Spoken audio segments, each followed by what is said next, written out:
TY. Non, non seulement ce n'est pas absurde, c'est absolument exact. Quand tu te fais belle pour ton mari et que tu lui demandes de pimenter les choses, ce n'est pas parce que tu es d'humeur romantique. Encore une fois, tu essaies de changer ce qui s'est passé pour te donner raison et me donner tort.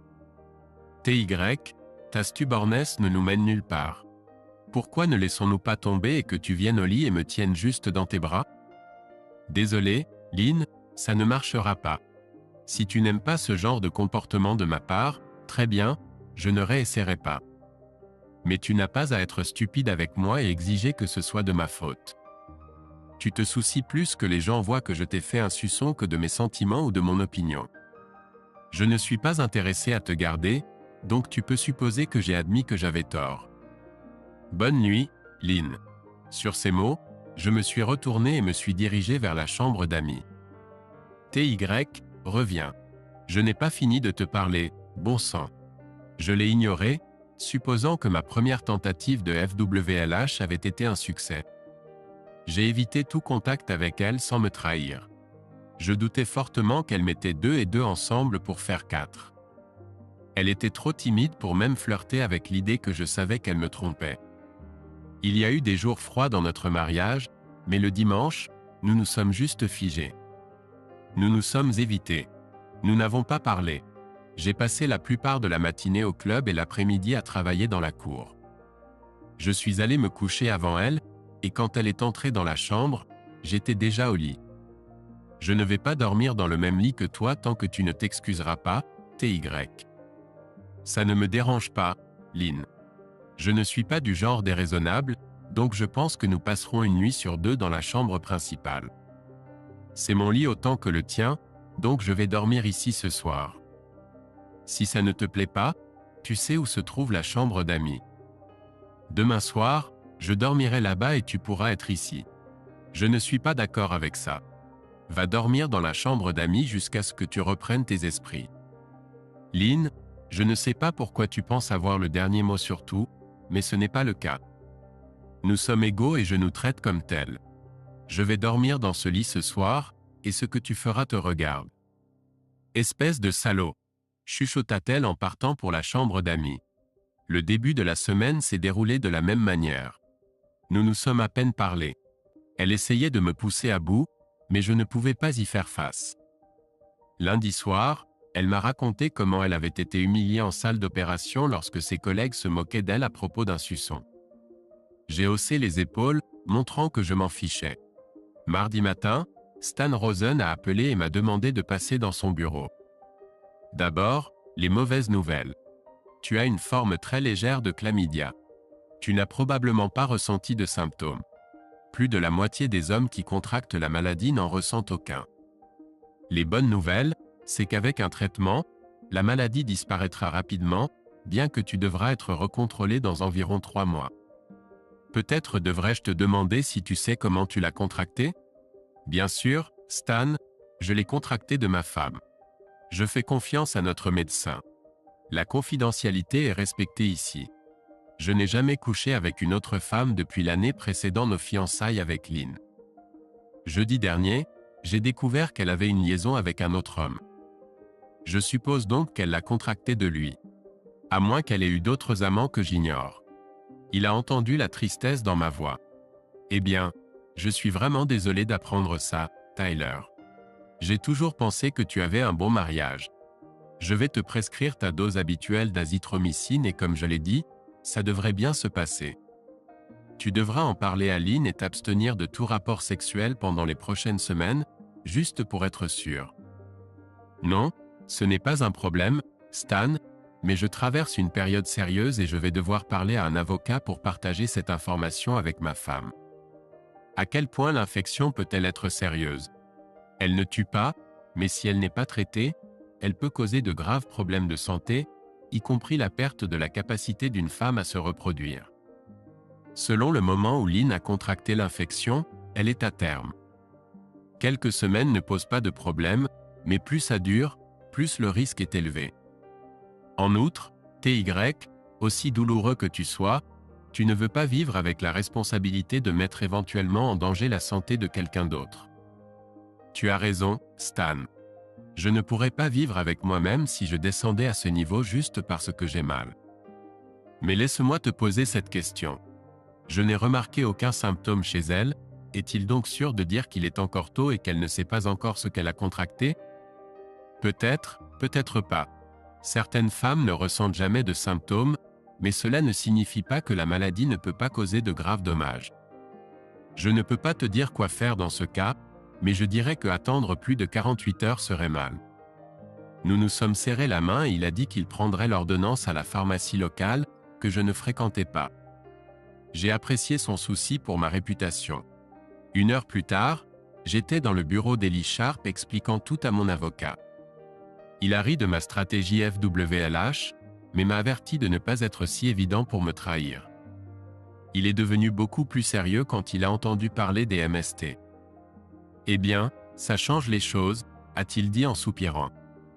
Je sais que nous, les requins, sommes des avocats, mais même moi, je ne peux pas me permettre de laisser qui que ce soit dans l'ignorance lorsqu'il y a des risques sérieux pour la santé. C'était à mon tour de rire à sa blague d'avocat réussi. Puisque le médecin t'a donné 48 heures, tu ferais mieux d'agir en 24. Laisse-moi consulter quelques potes que je respecte, et je m'attends à te voir ici demain matin à 8 heures pile. Lynn n'est rentrée qu'à environ 22 heures ce soir-là. Sa journée de travail s'est terminée à 18 heures. Si elle s'attendait à ce que je demande où elle avait été, elle allait être déçue. J'étais en train de regarder un épisode de Only Murders in the Building quand elle est rentrée. Elle a jeté un coup d'œil dans le salon pendant un moment, a soupiré, puis est montée à l'étage sans dire un mot. Dans d'autres circonstances, elle se serait assise à côté de moi et aurait grignoté du popcorn, et je lui aurais apporté un peu de vin blanc. Le fait que cela ne se reproduirait plus pour le reste de ma vie m'a causé un sentiment de perte accablant. J'ai été trahi, et je ne resterai pas avec celle qui m'a trahi et notre mariage. Mais je l'aimais. Une partie de moi l'aimait encore. Et cette partie pleurait ce qui était parti pour toujours. Le lendemain matin, j'étais assis dans la salle de conférence de la société TCNC Sharp était présent avec le détective privé de Molly et l'un de ses avocats, Mick Sawyer. Nous n'aimons pas le timing, mais il est temps d'agir. Tout le monde est d'accord pour dire que les MST changent la donne. As-tu réfléchi à la manière dont tu veux lui dire? Oui, je l'ai fait. Un de mes objectifs est de la déstabiliser jusqu'à ce qu'elle soit servie. Et si vous êtes au courant du fait que je la préviens, mais pour l'instant elle ne sera pas la source de l'information? Tout le monde à la table se regarda sceptiquement, mais resta silencieux, attendant la suite. Et si j'envoyais un tuyau anonyme à son gynécologue obstétricien comme quoi l'une de ses patientes, Lindsay Clinton, a la chlamydia? Ne serait-elle pas obligée, en vertu de son serment hypocrite, d'informer sa patiente? Plus tard, vous pourriez confirmer que c'était moi, Molly pourrait témoigner que j'ai écrit le message, confirmer la date et l'heure. J'agirai avec un degré raisonnable de bonne foi, puisque mon médecin m'a demandé de la prévenir dans les 48 heures, et je l'ai fait en moins de 30. Cela peut être perfide, mais elle aura l'opportunité de recevoir les soins médicaux dont elle a besoin. Ne passerait-ce pas le test de l'odeur devant un tribunal? Il y eut une pause. Molly et Mick attendirent que Sharp y réfléchisse. Après quelques minutes, il déclara « Pas parfait, pas même bon, mais pas terrible non plus. Cela vous fera passer pour mesquin, mais pas négligent ou criminel. Dans les bonnes circonstances et avec le bon juge, ça peut passer. Cependant, c'est aussi incomplet. Tout juge voudra savoir qui était au courant de vos actions et quelles mesures ils ont prises pour vous dissuader. Alors Tyler, je vais te le dire tout de suite. Je ne pense pas que tu devrais le faire, et c'est une mauvaise idée. Moi non plus, dit Molly. Je suis d'accord avec Ellie Tyler, rétorqua Mick, un large sourire aux lèvres. Tu ne devrais pas faire ça. En plus, répliqua Sharp, elle finira par comprendre que si ce n'était pas Banks, c'était forcément toi. Elle se rendra compte que tu es au courant de sa liaison. Oui, mais ça prendra un jour ou deux pour que je puisse me préparer à la rencontrer. Merci à tous pour les conseils. Cependant, je suis déterminé, donc quand je partirai d'ici, je prendrai le téléphone et enverrai un message au docteur Pamela Connors. Dans ce cas, je veux être témoin, répondit Molly. Je ne veux pas qu'on me dise plus tard que j'ai juste cru que tu ferais tout, mais que je n'ai jamais vérifié que ça s'était produit. Nous avons discuté quelques détails de plus, après quoi je suis parti. 40 minutes plus tard, le docteur Connors reçut un étrange message d'une source inconnue. À l'autre bout se trouvait l'enquêtrice privée Molly Elkington. Docteur Connors, j'ai choisi de rester anonyme, mais je sais qu'une de vos patientes, Madame Lindsay Clinton, a une maladie sexuellement transmissible, la chlamydia. Maintenant que tu as ces informations, je compte sur toi pour agir immédiatement en tant que son médecin traitant et offrir de l'aide à ta patiente. Merci. Une fois la conversation terminée, j'ai brisé le téléphone en morceaux et plus tard dans l'après-midi, sur le chemin du retour, je l'ai jeté dans un étang à environ 5 miles de chez moi. Il n'y avait personne à proximité pour témoigner de mon mépris total pour les lois anti-littering de l'Iowa. Au moment où je me débarrassais du téléphone jetable, Molly se garait devant le cabinet du docteur Connors lorsqu'une Honda Accord noire se rangea sur l'une des places de parking. Lynn en descendit, un peu décoiffée, et entra dans le cabinet. 45 minutes plus tard, elle en ressortit encore plus mal en point. Molly la suivit jusqu'à la pharmacie locale où elle récupéra un petit sac de médicaments. Peu de temps après, Lynn rentra chez elle. J'étais assis sur le porche et regardais la couverture de la victoire 10-0 des Cardinals sur les Royals. Comme nous ne parlions toujours pas beaucoup, elle ne dit pas bonjour et monta directement les escaliers. Environ une demi-heure plus tard, elle sortit sur le porche, fraîchement lavée, et s'assit brusquement à côté de moi, laissant échapper un profond soupir. « TY, pourquoi ne faisons-nous pas une trêve et retournons chez nous ?»« Je ne sais pas, Lynn. Comment proposes-tu que nous déclarions une trêve? Et si nous mettions simplement fin à cette dispute et en restions là? Je ne suis pas sûr que cela me convienne, Lynn. Pourquoi pas, TY? Elle semblait vraiment vouloir savoir. Peut-être que la révélation sur ces MST l'avait un peu secouée. Je suis prêt à pardonner et à avancer, Lynn. Je me suis excusé plusieurs fois d'avoir mal interprété tes commentaires épicés. Mais autant que je sache, tu ne penses toujours pas avoir fait quelque chose pour laquelle tu devrais t'excuser. Refuser de le faire semblerait donc signifier que tu gagnes et que je perds. Je n'essaie pas de sortir vainqueur, Lynn, mais je pense que nous sommes tous les deux responsables des derniers jours, mais tu ne le vois pas de cette façon. D'accord, répondit-elle avec une légère irritation dans sa voix. Je suis vraiment désolé pour ça. Alors, est-ce que tout va bien maintenant? Non, Lynn, ce n'est pas bien. Je te connais depuis presque 10 ans et je sais quand tu ne dis pas ce que tu penses dire. Tes paroles peuvent être justes, mais ton ton montre que ton cœur n'a pas changé. Dis-moi que j'ai tort, Lynn. Explique où tu as tort et nous pourrons avancer. Elle me regarda un bref instant avec tristesse dans les yeux. J'ai pensé qu'elle allait peut-être me parler de toute l'histoire de son infidélité. Je ne m'attendais pas à des excuses sincères étant donné ce que j'ai entendu sur les enregistrements, mais peut-être que je me trompais à son sujet. Pourrais-je lui pardonner et travailler sur notre mariage?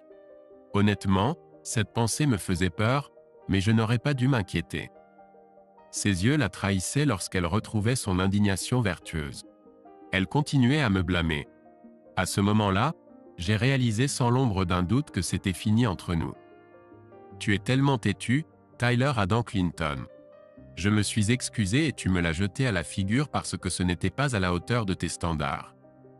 D'accord, d'accord. C'est toi qui nous as menés dans une impasse, et c'est de ta faute si on ne trouve pas de solution pour arranger les choses. Eh bien, Lindsay Abbott Simon, dit-elle en utilisant délibérément son nom de jeune fille. Je suis désolé que tu ressentes ça, mais je peux voir dans tes yeux et entendre dans le ton de ta voix que tu peux utiliser les bons mots, mais au fond de toi, tu crois être innocent et que je suis coupable. Tu es convaincu que je suis fier et déraisonnable, alors je te propose un marché. Si tu arrives à trouver ne serait-ce qu'un de nos amis proches qui croit vraiment que je suis un arrogant qui ne s'excuse jamais ou n'admet pas sa culpabilité, j'accepterai ta conclusion. Elle se leva, me fixa du regard, et s'en alla en claquant des pieds sur le porche et rentra dans la maison. Je pris une grande inspiration. Cela faisait presque une semaine que j'avais découvert son mépris flagrant pour nos vœux de mariage.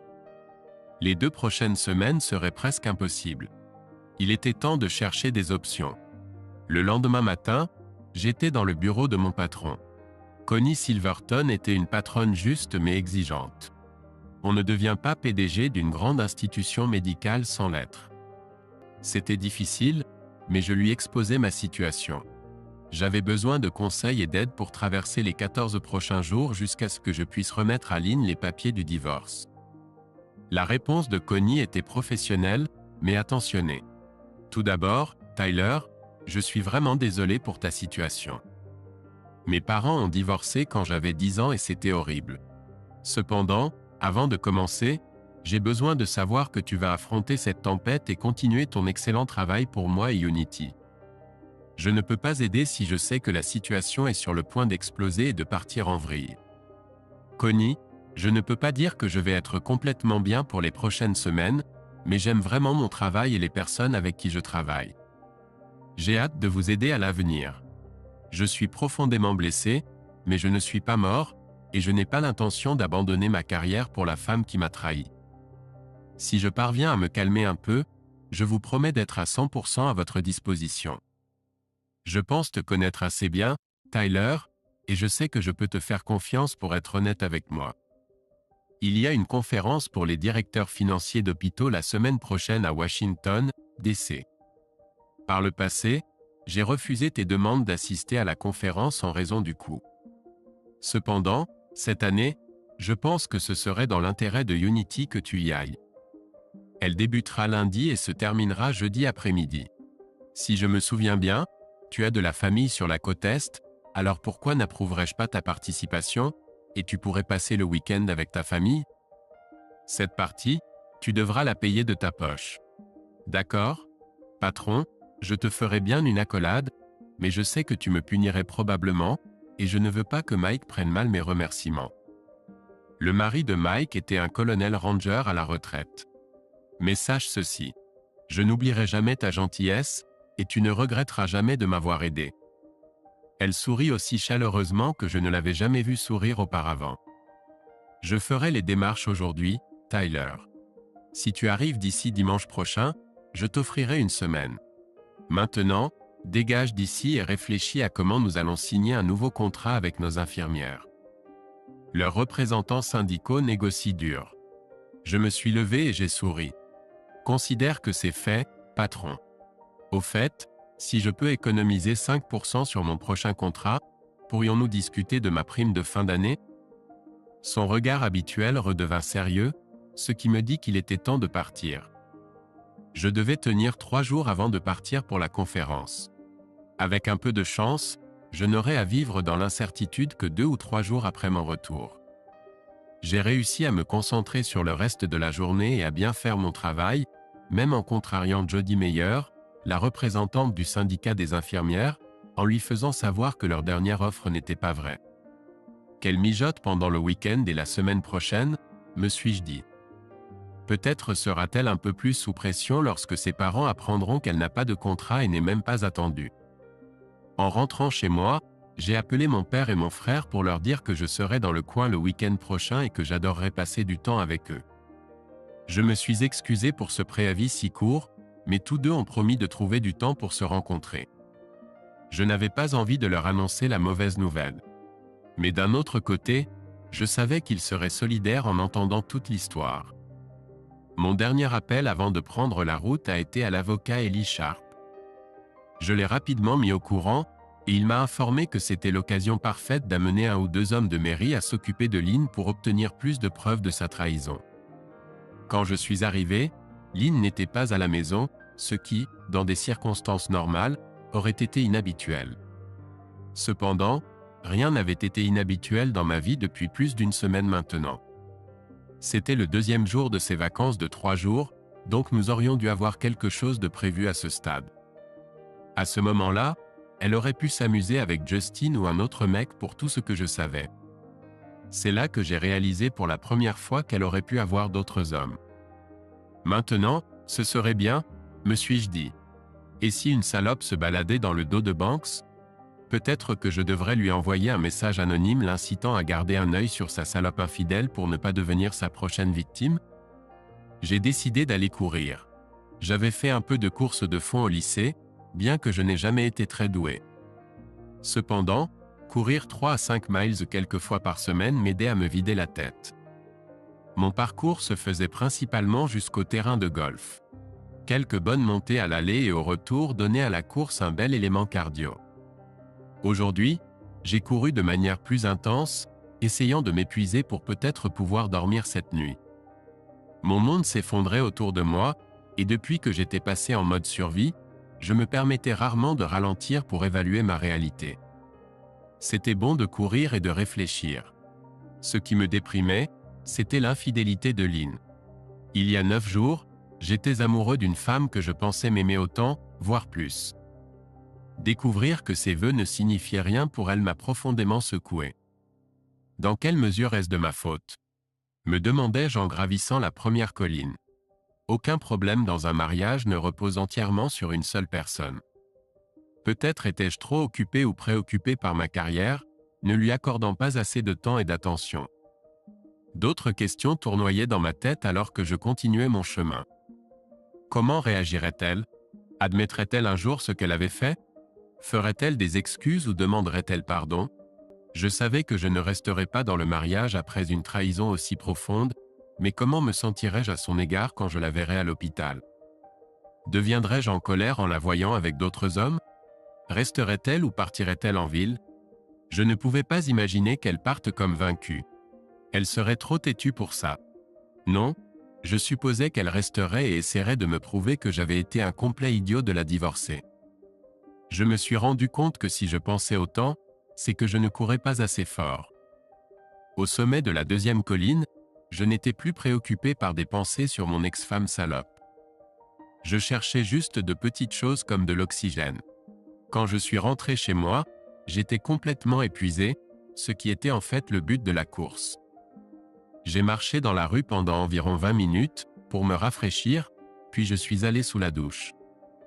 Ensuite, j'ai enfilé mon maillot de bain, attrapé une bière et je suis allé au jacuzzi, car mes muscles du mollet me faisaient savoir qu'ils n'avaient pas apprécié la dernière heure.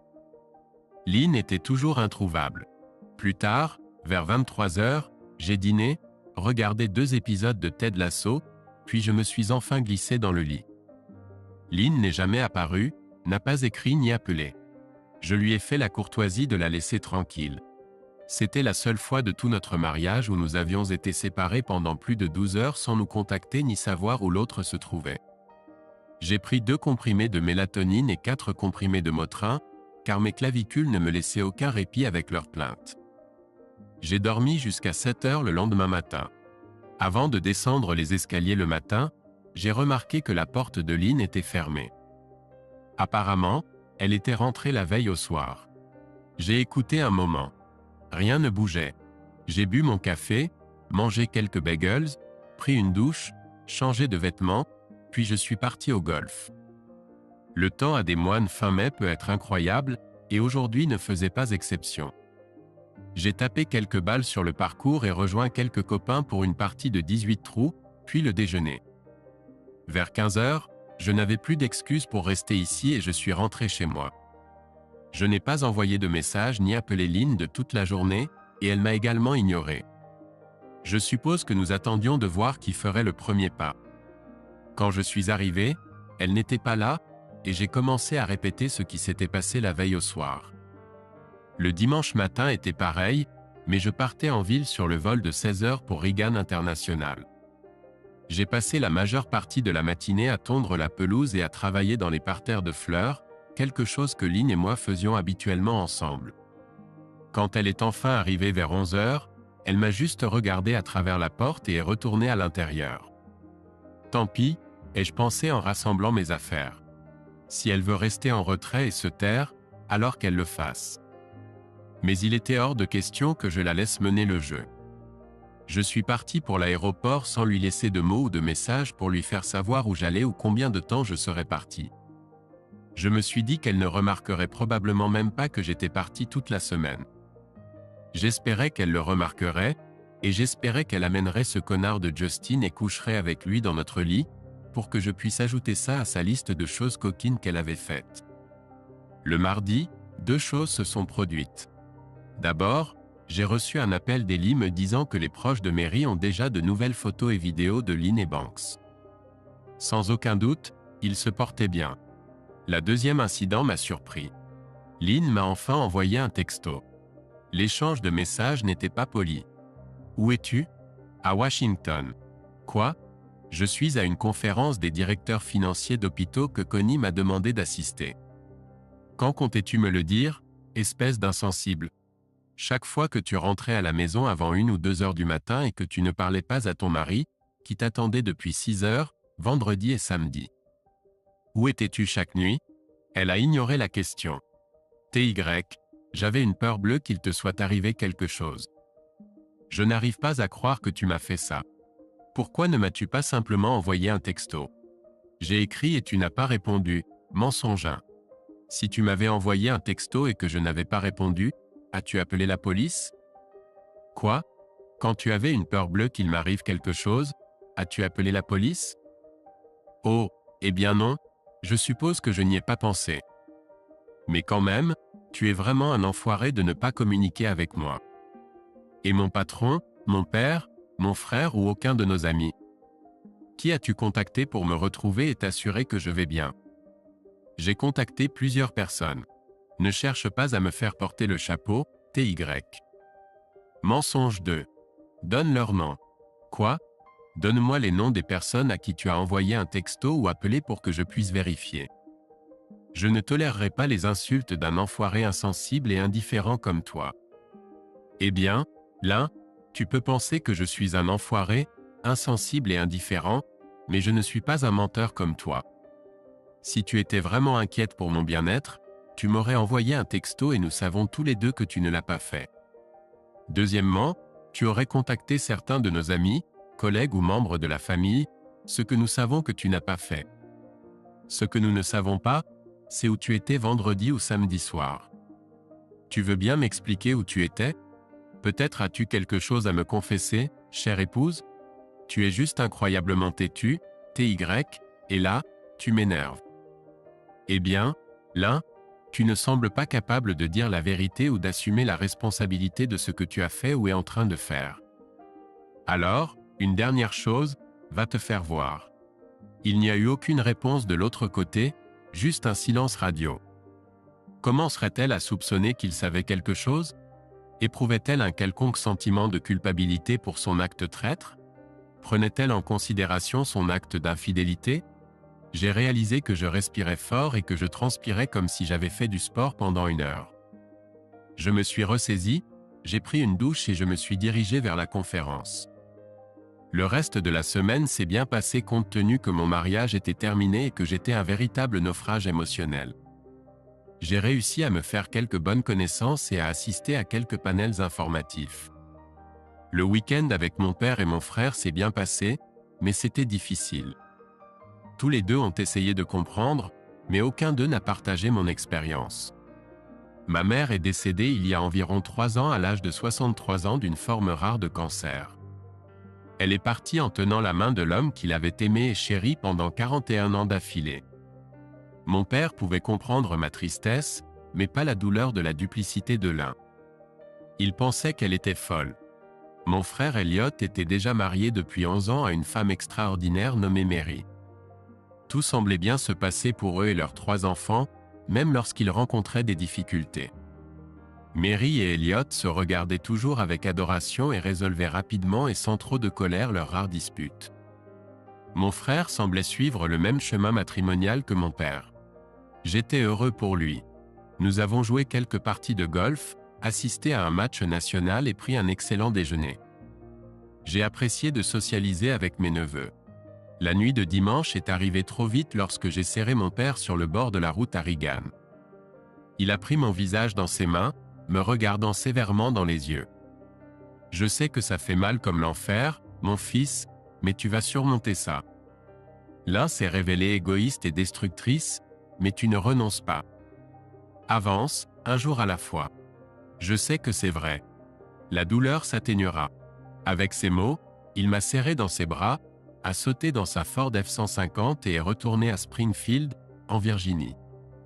Au moment où je suis arrivé à DSM, il était presque midi. Je suis allé au bureau pour régler quelques détails et voir si Jody Meyer avait commencé à se manifester dans nos négociations pendant la semaine de mon absence. La bonne nouvelle? Sa dernière offre était bien plus proche que la précédente. Il y avait toujours un écart, mais il était clair que les infirmières ne voulaient pas d'un arrêt prolongé du travail et savaient que Unity se comporterait de manière raisonnable à la table des négociations. Avant de partir, j'ai jeté un coup d'œil dans le bureau de Connie. Elle a levé les yeux et m'a regardé comme d'habitude. « Pourquoi tu viens me faire perdre mon temps ?» J'ai gelé un instant et souri. « Eh bien ? Et, patron, je voulais juste te remercier à nouveau pour la semaine dernière. C'était un bon séminaire, ça valait vraiment la peine, et le temps passé avec ma famille était exactement ce qu'il me fallait. Comme si ça m'intéressait, Tyler, as-tu eu le temps de faire quelque chose d'utile depuis ton retour? Pas vraiment. Je viens de passer en revue la dernière offre des infirmières et je me suis dit que je te ferais savoir qu'à la fin de cette semaine, nous aurons un accord qui nous satisfait. Pas besoin de me remercier. Tire-toi de mon bureau, Tyler, et reviens quand tu auras vraiment quelque chose pour moi. J'ai toujours aimé ta taquinerie, mais aujourd'hui ça semblait plus important que d'habitude. Avant de partir, je me suis arrêté. « Hé, patronne !» Connie leva les yeux. « Quoi ? Moi aussi je t'aime. » J'ai sauté hors de la porte avant que le stylo qu'elle tenait dans sa main ne fonce vers mon visage. Parfois, une vie normale, travailler avec des gens que l'on aime et respecte, était le meilleur remède au monde. Peut-être que papa avait raison. Peut-être que la douleur commencerait à s'atténuer. En rentrant chez moi, j'ai appelé mon avocat pour savoir où en était notre affaire. En moins d'1 minute, Ellie Sharp était au téléphone. Passe à mon bureau à 7 heures demain matin en allant au travail, TY. Je pense que nous sommes prêts à déclencher l'action. Aussi triste que cela puisse être de l'admettre, Lynn a continué avec son idiot de partenaire tout le week-end. Je ne révélerai pas les détails, bien que nous ayons quelques photos franches d'elle dans une tenue d'écolière très révélatrice dans leur hôtel préféré. Quand je suis arrivé, la maison était sombre, calme et vide. Il semblait que c'était fini entre Lynn et moi. Nous ne nous étions presque pas vus ces 3 dernières semaines, et nous n'avions pas eu une conversation normale depuis que j'étais parti pour une conférence à Kansas City il y a plus de 3 semaines. J'ai réalisé à quel point elle me manquait. Pas la salope qu'elle était devenue, mais la Lynn que j'avais épousée. Amusante, curieuse, espiègle, belle et déterminée, c'était la personne avec qui je pensais passer le reste de ma vie. J'ai posé mon sac dans la buanderie, attrapé une bière et me suis installé sur la terrasse arrière alors que le soleil disparaissait à l'ouest et que les étoiles commençaient leur danse nocturne. Malgré toute ma colère envers sa trahison, je me suis retrouvé à pleurer à nouveau. Je savais qu'un jour je n'aurais plus de larmes pour elle ou notre mariage. Je ne tolérerai jamais sa duplicité et son infidélité. Si je pouvais trouver un moyen de piéger Justin, je le ferais. Ma fierté était blessée, mais toujours intacte. Mais ce soir, je me suis permis de pleurer ce qui était perdu. À 22 heures, j'étais au-delà de la fatigue, alors je suis monté à l'étage, j'ai pris une douche rapide et je me suis endormi 20 secondes après avoir posé la tête sur l'oreiller. Comme nous dormions dans des lits séparés, je ne l'ai pas entendu rentrer. Cela aurait pu être 5 minutes après que je me sois endormi, ou cela aurait pu être 3 heures du matin. Je ne savais pas, et je m'en fichais. Je me suis levé et sorti de la maison vers 5h30 du matin, voulant faire une séance d'entraînement rapide avant de retrouver Silas et l'équipe à 7h. La voiture de Lynn était garée dans l'allée, et la porte de la chambre d'amis était fermée. Si j'ai bien compris son emploi du temps, elle commençait son premier jour d'un quart de 3 jours. C'était utile. Nous n'aurions pas à nous croiser beaucoup la semaine prochaine. TY, content de te voir. Rentre et installe-toi. M'accueillit Ellie. La super détective privée Molly était en place, tout comme l'une des assistantes de Silas, une femme plus âgée d'une 50aine d'années nommée Peggy Simmons. On l'appelait Peg. Molly sourit et me salua. Peg me demanda si je voulais du café. Après 1 minute ou 2, nous sommes passés aux choses sérieuses. Sharp a commencé. Nous aimerions mettre Lynn en procès à un moment cette semaine, TY. Molly a reçu plus qu'assez de preuves montrant l'infidélité de votre femme.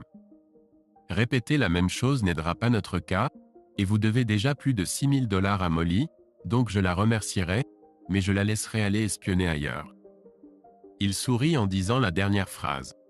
Il était évident qu'ils étaient de bons amis. En retour, Molly tapota simplement l'épaule d'Ellie et se leva pour partir. « J'espère que vous réglerez les choses aussi rapidement et aussi indolore que possible, Tyler, dit-elle en me serrant la main.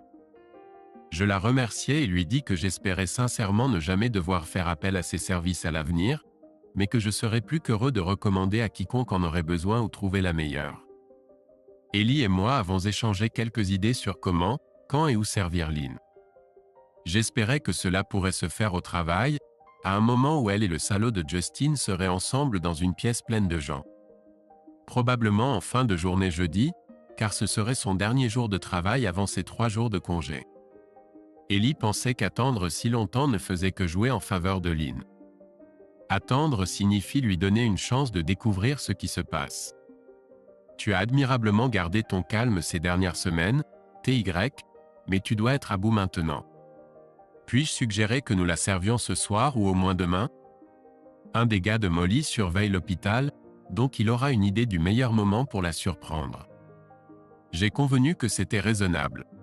La nuit dernière, j'avais pleuré toutes les larmes que je pouvais verser sur cette menteuse. J'étais prêt pour la confrontation finale. Mes pensées se sont tournées vers mon film préféré de Clint Eastwood, Hors la loi, quand Joss confronte ses 3 ennemis. Alors les gars, vous sortez vos armes ou vous restez là à siffler Dixie? Le défi était lancé. La bagarre était engagée. Sharp a également trouvé une loi obscure de l'État qui me permettait de poursuivre Justin Banks pour aliénation d'affection. Ellie était sûre que cela n'aboutirait à rien, mais l'embarras de voir tout le monde à l'hôpital être au courant pourrait sérieusement nuire à ses relations et à sa carrière après l'école de médecine. J'étais tout à fait d'accord. Nous avons finalement convenu qu'Ellie m'appellerait pour me prévenir une fois l'affaire terminée. J'attendrai chez moi sur la véranda et parlerai à Lynn là-bas.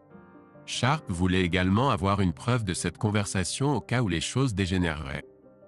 Il a demandé à Peg de s'assurer qu'un des garçons de Molly installe du matériel de surveillance sur notre véranda et soit dans la voiture au coin de la rue. Si les choses devenaient tendues ou si Lynn devenait agitée, il pourrait appeler la police. Je ne pouvais pas imaginer Lynn devenir aussi folle, mais d'un autre côté, il y a 4 semaines, je vous aurais traité de fou si vous aviez suggéré que ma femme me tromperait avec un étudiant en médecine. J'ai passé l'après-midi à envoyer des emails à Jody Meyer concernant le dernier obstacle dans nos négociations de contrat.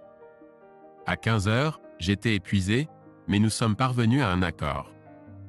Aucun de nous n'était satisfait à 100%, donc c'était probablement un accord équitable.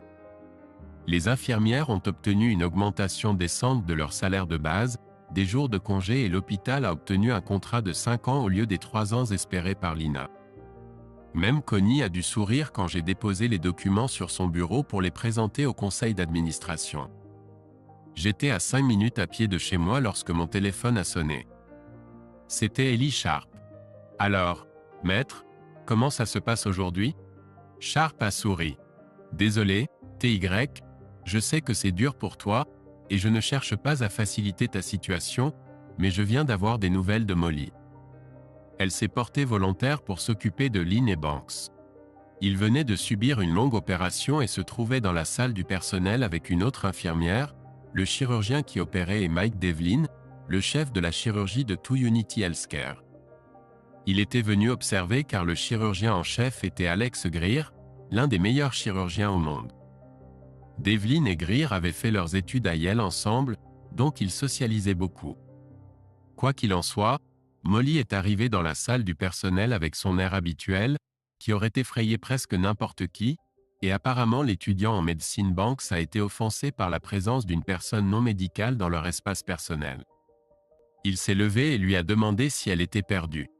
Quand elle a dit que non, il a répondu quelque chose à l'effet que la zone était interdite à toute personne extérieure au personnel médical, et qu'elle devrait partir. Maintenant, je cite Molly. « Tu peux croire que ce petit morveux me parle comme ça ?»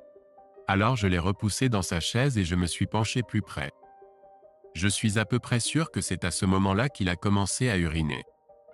Je lui ai lancé mon regard le plus glacial et j'ai dit « Es-tu cette femme mariée, ce foutu morveux connu sous le nom de Justin Banks ?» Il a à peine réussi à dire oui. « Eh bien, mon garçon, tu as été servi ?» a-t-elle continué. La pièce s'est sacrément calmée, et les 4 autres me fixaient. Quand j'ai tourné mon attention vers la garce roublarde de Lynn, j'ai cru qu'elle allait fondre. J'ai adopté un ton beaucoup plus aimable avec elle, mais je suppose que tout le monde a pu entendre le sarcasme dans ma voix. « Et toi, ma chère, es-tu Lynn Clinton, la femme de Tyler Clinton ?» Elle a hoché la tête affirmativement et a répondu d'une voix à peine audible « Oui. » Eh bien, dans ce cas, je suppose que tu connais très bien Monsieur Banks, et toi aussi, ma chère, tu as été servie. Molly m'a dit que c'était l'un des meilleurs moments qu'elle avait vécu ces dernières années. Elle voulait en profiter tant que ça durait, alors elle hésitait à partir.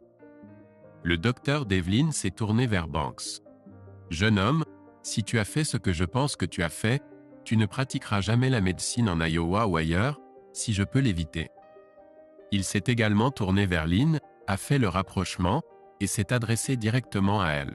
« S'il te plaît, dis-moi que tu n'es pas aussi stupide, Lynn. » Elle a baissé la tête, et alors que Molly partait, elle a entendu Devlin dire « Lynn, tu ferais mieux de rentrer chez toi et de ne pas revenir travailler tant qu'un de tes représentants syndicaux ne te parle. » Sharp a enfin arrêté de rire et s'est repris. « Alors, Tyler, ta femme a reçu la convocation et est en route pour rentrer à la maison. Le petit ami de Molly est à environ un pâté de maison et sera prêt à agir. Prépare-toi, mon garçon. Je pense que tu vas vivre l'un des pires moments de ta vie. Sois ferme, mais ne crie pas. Si ça devient trop difficile, va faire une promenade ou va dans une autre pièce. Tu vas traverser ça avec Tyler. Le plus dur est passé. Nous avons discuté un peu plus, en envisageant la suite des événements. J'ai eu l'impression qu'Ellie voulait rester avec moi aussi longtemps que possible, m'aidant à me préparer émotionnellement à la tempête qui risquait d'éclater. Alors que nous étions sur le point de finir de parler, j'ai entendu la voiture de Lynn arriver dans l'allée. J'ai remercié Sharp et je lui ai dit que je l'appellerais quand nous aurions fini pour avoir des nouvelles. Lynn est entrée et m'a trouvé sur la véranda. Elle avait l'air terrible. Elle avait visiblement pleuré tout son soûl en rentrant chez elle. Quand j'ai levé les yeux, j'ai cru voir un mélange de tristesse et de rage me fixer. Elle a commencé « Depuis combien de temps vous connaissez-vous tous les deux ?»« 3 foutues semaines misérables, Lynn. »« Comment as-tu découvert ?»« Peu importe, mais je suis rentré tôt d'une conférence à Cassé pour surprendre ma femme et passer du temps avec la femme que j'aimais et chérissais. Quand je suis arrivé tôt vendredi matin, tu n'étais pas là. J'ai vérifié mon application Glimpse et j'ai vu que tu étais quelque part près de l'aéroport. À partir de ce moment-là, les choses ont rapidement mal tourné. Ce matin-là, quand tu m'as appelé au sujet du stylo, oui, tu m'as menti. Tu m'as tendu un piège. Eh bien, je suppose que si quelqu'un sait ce qu'est mentir, c'est toi, puisque tu l'as perfectionné en une forme d'art dans tes relations avec moi. Mais oui, j'ai menti. Je n'essayais pas de te tendre un piège. J'essayais de déterminer si mon monde s'effondrait vraiment autour de moi. Malheureusement, c'est le cas. Elle est restée silencieuse un moment. Je ne voulais rien lui demander. Maintenant que tout était clair, je voulais juste faire face à ce qui devait être fait et m'éloigner d'elle. Finalement, elle a continué, « Je n'arrive pas à croire que tu m'as fait me servir au travail devant mes collègues. J'étais humilié. Prends un ticket et mets-toi en ligne, Lynn. C'était juste cruel, TY. Ta façon de faire ne nous laisse aucune chance de régler les choses. Je répète, Lynn, si quelqu'un reconnaît la cruauté, c'est toi. Ta trahison est la chose la plus cruelle que quiconque m'ait jamais faite dans ma vie. Peu importe depuis combien de temps tu m'as trompé avec Justin Banks, tu as déchaîné cruauté après cruauté sur l'homme que tu prétendais aimer. De plus, laisse-moi être très, très clair. Je n'ai aucune envie de construire une relation avec toi à quelque niveau que ce soit. Je demande le divorce et je ne me retournerai pas. Tu dois être délirante pour moi. Tu n'as pas besoin d'user de force pour me faire du mal. Tu dois être délirante si tu penses que tu peux me traiter ainsi et que je voudrais avoir quoi que ce soit à faire avec toi.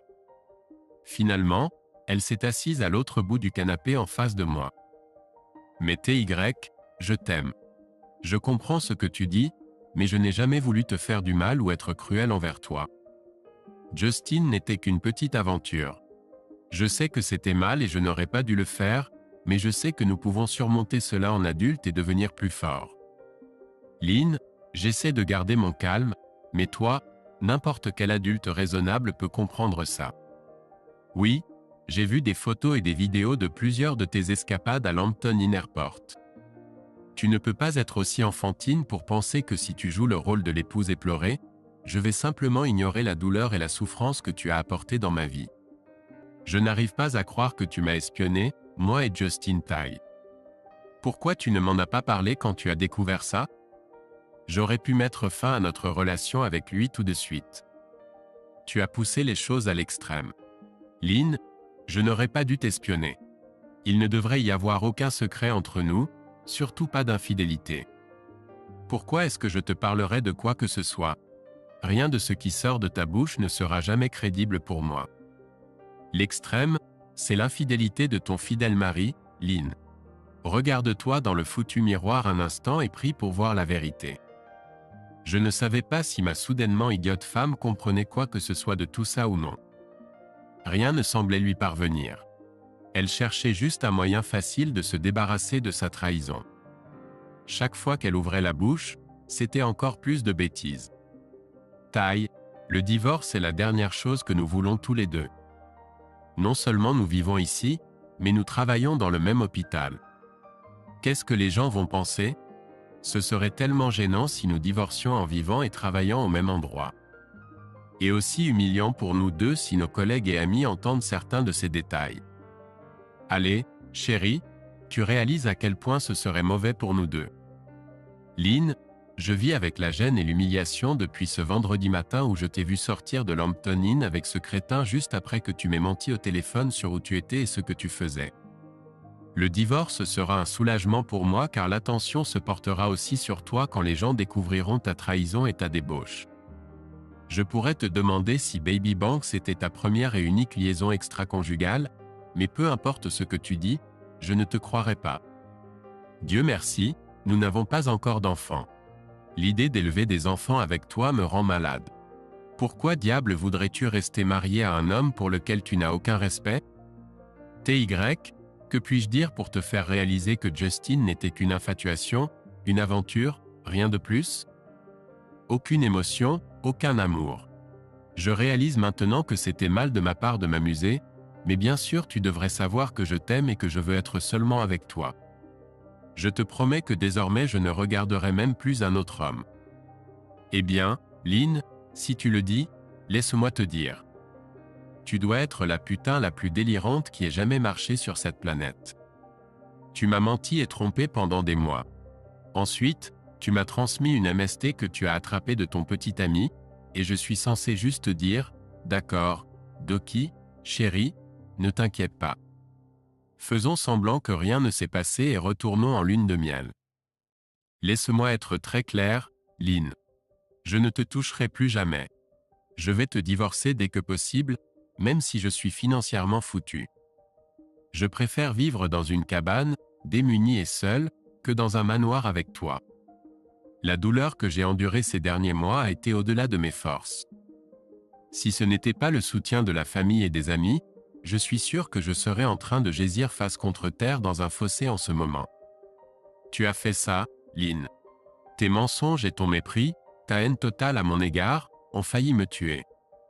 Mais tu ne l'as pas fait, Lynn. Je suis toujours debout et j'ai l'intention de continuer mon chemin du mieux que je peux, te gardant dans mon rétroviseur et ne jamais regarder en arrière. Je ne sais pas si j'ai réussi à la toucher, mais des larmes lui sont venues aux yeux. Je suis désolé, TY, a-t-elle dit avant de monter à l'étage, commençant à réaliser ce qu'elle avait fait et les conséquences qui allaient suivre. Désolé, n'est pas tout ce qu'il y a à dire à ton sujet, Lynn, ai-je répondu. 6 mois plus tard, nous étions divorcés. Aucun de nous ne voulait la maison, donc elle a été vendue et nous avons partagé l'équité. Tout le reste était à peu près 50 à 50 aussi, mais j'ai fini par gagner en pension alimentaire parce que le juge ne l'a pas accordé à Lynn. Lorsqu'il a rendu son jugement, l'avocate de Lynn a commencé à protester, mais le juge l'a interrompu. Mademoiselle Bannister, votre cliente devrait être reconnaissante que je sois contraint par la loi de lui accorder une répartition équitable.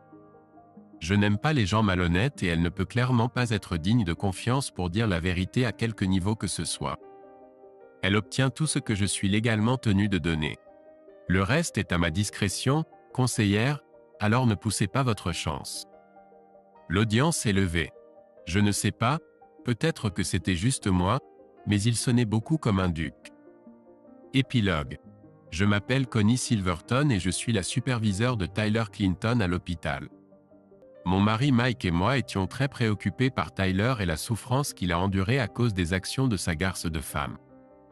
Le divorce a été finalisé, mais ce n'était pas tout. Tout d'abord, pendant plusieurs mois, Tyler n'était pas lui-même. Il a dû supporter le harcèlement constant et les manœuvres dilatoires de Lynn pendant le processus de divorce. Cependant, Ellie Sharp est un homme bien et il a pris soin de Tyler tout au long du chemin. Tyler a beaucoup souffert financièrement à cause de tous les coups, mais à la fin de la journée, il était un homme libre, très talentueux et jeune. Alors je savais qu'il finirait par se remettre sur pied. Même s'il a été plus de 3 ans depuis son divorce, il n'a pas encore commencé à fréquenter. Mais il a de bonnes personnes autour de lui et apparemment une certaine fille de Cedar Bluff qui est en ville pour lui rendre visite. Tante Bess a attiré son attention. Au personnel de l'hôpital, Lindsay était devenue une paria. Aucune des infirmières mariées ne voulait avoir affaire à elle. Plusieurs des médecins les plus odieux, mariés ou célibataires, ont essayé de la mettre dans leur lit parce qu'ils avaient tous entendu de Justin Banks à quel point elle était facile. 6 mois après son divorce, elle a démissionné. Après avoir déménagé à Denver, elle a commencé à travailler dans un hôpital là-bas. Environ 1 an plus tard, nous avons appris qu'elle avait épousé un jeune chirurgien, une étoile montante. Quelques membres de notre équipe l'ont rencontrée lors d'un séminaire, et elle semblait avoir décidé qu'elle était une meilleure personne après avoir quitté, selon ses propres mots, son premier mari perdant. Tyler Banks a également été ostracisé même par certains des médecins les plus sarcastiques. Tyler avait une si bonne réputation dans tout l'hôpital que même les médecins qui se considéraient comme des séducteurs ne voulaient rien avoir à faire avec lui. Il a terminé sa résidence mais n'a reçu que des recommandations médiocres lorsqu'il postulait pour un emploi. Banks a fini par travailler dans un hôpital régional à Frankfort, dans le Kentucky, gagnant probablement la moitié de ce qu'il aurait gagné s'il avait été un homme décent. Il a également épousé une charmante fille du Sud, et d'après ce que nous entendons, ils sont heureusement mariés depuis 3 ans maintenant. C'est tout, sauf un petit détail. Hier soir, mon mari Mike, militaire à la retraite, a emmené Tyler dîner. C'est un peu inhabituel pour lui, mais pas complètement inédit. Nous avons apprécié des steaks grillés et un bon vin. Après le dîner, Mike nous a demandé de le rejoindre devant le grand écran dans le salon. Tyler et moi nous sommes regardés avec un air de « Qu'est-ce qui se passe ?» Mais Mike avait capté notre attention. Il a pris sa vieille posture de colonel de l'armée et a commencé. Tyler et moi nous sommes regardés avec un air de « Qu'est-ce qui se passe ?» Mais Mike avait capté notre attention. Il a pris sa vieille posture de colonel de l'armée et a commencé. Tyler et Connie, ce que nous voyons et ce dont nous parlons ce soir est uniquement pour nous trois. Ce que nous voyons sera détruit et ne sera jamais rappelé ou mentionné à nouveau. Je connaissais ce côté de Mike et ai acquiescé en signe d'accord. Tyler m'a remarqué faire ainsi et a répondu « D'accord Mike, comme tu veux ». Tyler, il y a presque 4 ans, une femme dégoûtante et une ordure ont causé un préjudice grave à un homme que Connie et moi aimons comme un petit frère. Nous avons passé de nombreuses heures à parler de cette injustice et à prier pour qu'un jour, peut-être, les choses s'équilibrent. Comme tu le sais, j'ai de nombreux amis et contacts dans le gouvernement pendant mes 24 ans sous l'uniforme. J'ai accumulé pas mal de dettes au fil des ans, et au cours des 12 derniers mois, je me suis tourné vers plusieurs créanciers. S'il te plaît, regarde l'écran. Pendant les 20 prochaines minutes, nous avons regardé 2 vidéos, la bouche grande ouverte, choquée. La première concernait le docteur et Madame James Thaddeus de Denver, Colorado. Madame Thaddeus, l'ancienne Madame Tyler Clinton, sanglotait et hurlait sur son mari. « Espèce de salaud, comment as-tu pu faire ça? J'ai été fidèle depuis notre mariage, et aujourd'hui je reçois une vidéo de toi en train de me tromper à Lambton Inn.